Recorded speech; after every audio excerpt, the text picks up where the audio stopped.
Hi tech शेती म्हटलं की समोर येतो तो पुणे आणि साताऱ्याचा परिसर.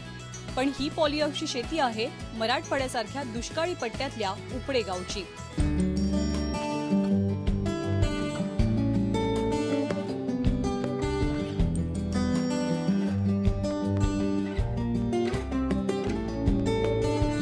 शेतीपुढे नैसर्गिक आपत्तीचं संकट मोठं आहे. यामुळे पीक संरक्षण आणि शाश्वत उत्पन्नासाठी अनेक शेतकरी आता पॉलीहाऊस शेतीकडे वळतात. पॉलीहाऊसमध्ये तापमान आणि वाऱ्याचा वेग नियंत्रित करता येतो, ही जमेची बाजू आहे आणि त्यामुळे पॉलीहाऊस शेतीचं प्रमाण वाढू लागलंय. उस्मानाबाद जिल्ह्यातलं हे आहे उपळे गाव, पॉलीहाऊसचं गाव. गावची लोकसंख्या आहे 15,000ची. दुष्काळी पट्ट्यातलं हे गाव आणि दरवर्षी पाण्याची समस्या ही कायमची. यावर पर्याय म्हणून इथले शेतकरी पॉलीहाऊसची शेती करतात. गावामध्ये तब्बल 30 पॉलीहाऊसेस आहेत. या गावाला उपहासानं माकडाचे उपळे असं संबोधलं जातं. पण आता गावची ही ओळख पुसली जाऊन पॉलीहाऊसचे उपळे अशी या गावाची नवीन ओळख बनू लागली आहे. 10 गुंठ्यात जेवढं पॉलीहाऊस आपण करतात त्या 10 गुंठ्यात आपल्याला महिन्याला 10 गुंठ्यातून 25,000 उत्पन्न मिळते. अशा जमिनीतून 10 एकर मधून आपल्याला उत्पन्न जेवढं काढतो त्या बदल्यात आपल्याला 10 गुंठ्यातून जेवढं उत्पन्न मिळते त्यापेक्षा मग पॉलीहाऊस आपल्याला परवडेबल आहे.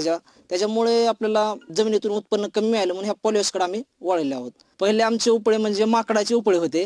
ते आता इतके पॉलीहाऊस झालेत, माकडे कमी झाले, पॉलीहाऊस जास्त झाले. त्याच्यामुळे आम्हाला उपळ्याच्या माकडाच्या ऐवजी उपळे पॉलीहाऊसचे उपळे म्हणायला हरकत नाही आता सध्याला. उपळे गावची शेती कोरडवाहू असल्यानं पावसावरच पीक घेण्यावर इथल्या शेतकऱ्यांचा भर. यामुळे पारंपरिक पिकांमुळे उत्पन्नही जेमतेमच. नरेश पडवळ या युवा शेतकऱ्याची अगदी हीच समस्या. यामुळे उत्पन्न वाढवण्यासाठी त्यांनी पॉलीहाऊस शेतीचा निर्णय घेतला. सांगली सातारा परिसरातील पॉलीहाऊसची शेती पाहिली आणि 10 गुंठे पॉलीहाऊस मध्ये जरबेराची शेती सुरू केली. मराठवाडा एक तर सगळा दुष्काळी भाग आहे. त्यात नदी कुठली अशी मोठी नदी नाही, काय कुठले कॅनल नाहीत. त्यामुळं पाण्याची 12 महिने पावसाळ्यात ही पाण्याची म्हणजे दुष्काळी परिस्थिती असते मराठवाड्यात. त्यामुळं शेतीत जायचं तर मग पारंपरिक शेती करण्यात म्हणजे काय प्रॉफिट म्हणजे एवढं ही होत नव्हतं. सोयाबीन, ऊस त्याला पाणी भरपूर लागत होतं. आपलं निसर्गावर सर्व काही अवलंबून असायचं. मग काहीतरी नवीन प्रयोग करायचा या दृष्टीनं आम्ही पॉलीहाऊसकडे वळलो. पॉलीहाऊसमध्ये उत्पन्न आहे महिन्याला एक 20-25 हजार रुपये आपल्याला एक नोकरदारासारखी पगार नोकरदाराला कशी आहे तसं आपल्याला महिना उत्पन्न भेटू शकतं. ह्यातून कष्ट आहे, खर्च आहे, पण उत्पन्न त्या प्रमाणात चांगलं आहे. त्यामुळे आम्ही पॉलीहाऊसकडे वळालो. उपळे गावात शेतीपुढे पाणी टंचाई बरोबरच मजुरांच्या समस्येचंही संकट आहे. गावामध्ये शेतमजुरांची कमतरता असल्यानं बाहेर गावातनं मजूर आणावे लागतात. एका मजुराला 150 ते 200 रुपये मोजावे लागतात. यामुळे शेतीचा उत्पादन खर्चही वाढतोय. पण आता जे शेतकरी पॉलीहाऊस शेती करतात त्यांची मजुरांची समस्याही मिटली आहे. 2 माणसं 10 गुंठे पॉलीहाऊसचं उत्तमपणे व्यवस्थापन करू शकतात असा शेतकऱ्यांचा अनुभव आहे. इथं नोकरांची संख्या कमीच आहे. त्यामुळे असल्या नोकर आम्हाला म्हणजे शेतकऱ्यांना नोकर मजूर जे आणायचे ते आम्हाला सगळे बाहेरून मजूर आणावं लागते. मग तिथं 200 रुपये रोजगार, कधी कुणाला 150 रुपये, जसे मजूर रोजगार जसे देतात तसं त्या रोजानं आम्हाला आणावे लागते. त्यामुळे इतका मजुरांचा तुटवडा असताना जी पॉलीहाऊस म्हणजे फक्त 2च मजूर लागतात. स्वतः मालक बी केला तरी भागू शकते त्या मालकाकडून बी. घरच्या ह्याच्यावर सुद्धा उत्पन्न मिळू शकते आपल्याला. म्हणजे मजूर नाही बी लावले तरी घरचे 1-2 माणसं बी झाले तर आपल्याला पॉलीहाऊसमधून मजुरांचा तुटवडा भागू शकतो. जरबेराच्या लागवडीपासून साधारणतः 3 महिन्यात उत्पादन मिळू लागतं. वर्षाला 10 गुंठ्यातून 3.5 लाख जरबेराची फुलं मिळतात. पुणे, मुंबई, नागपूर आणि हैदराबादच्या बाजारात वर्षाला सरासरी 2.5 रुपये दरानं प्रति फुलाला दर मिळतो. वर्षाला 8.25 लाख रुपये मिळतात. 4.5 लाखाचा उत्पादन खर्च वजा करता वर्षाला त्यांना 4.5 लाख रुपये मिळतात. म्हणजेच महिन्याला 37,000 रुपये. आता फुलं चालू व्हायला 3 महिने लागतात. ज्यावेळेस आपण रोपं लावतो त्यावेळेस तिथून फुलं चालू व्हायला 3 महिने लागतात सरासरी. 3 महिन्यानं फुलं चालू झाल्यावर वर्षाचा रेट जर सरासरी पकडला आपण तर सरासरी 2.5 रुपये रेट राहतो वर्षाला.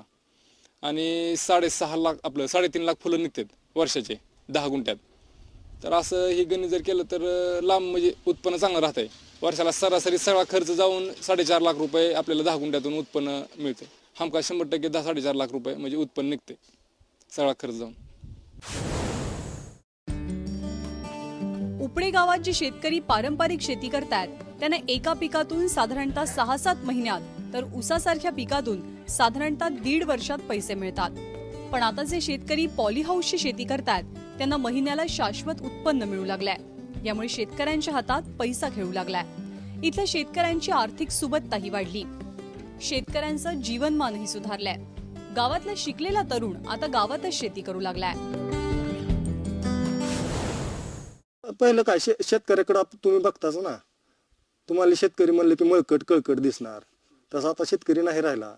आमच्या इथं पुढच्या वर्षी जर आलात तर तुम्हाला सगळे पूर्ण शेतकरी स्टँडर्डच दिसतील. नोकरदार आणि शेतकऱ्यात तुम्हाला फरक कळणार नाही. आता तुम्ही नोकरदाराकडे बघता, बघितल्या ओळखता ना, हे नोकरदार आहे. शेतकऱ्याकडे बघितले की ओळखता शेतकरी आहे, तसं तुम्ही समजू शकणार नाही. गाड्या येतील, राहणीमान सुधरेल. माझं शिक्षण MBA चालू आहे. ही सगळी आमची माळरानाची जमीन आहे. इथं दुसरं काहीच उत्पन्न येणं शक्य नाही. इथं पाण्याची पण खूप कमतरता आहे, तसेच मजुरांची टंचाई. यामुळे हा शेतीचा प्रयोग चांगला वाटला. पारंपरिक शेतीमध्ये भावाची अनियमितता, परत पाण्याची कमतरता, मजुरांची टंचाई, त्यापेक्षा ही शेती चांगली आहे.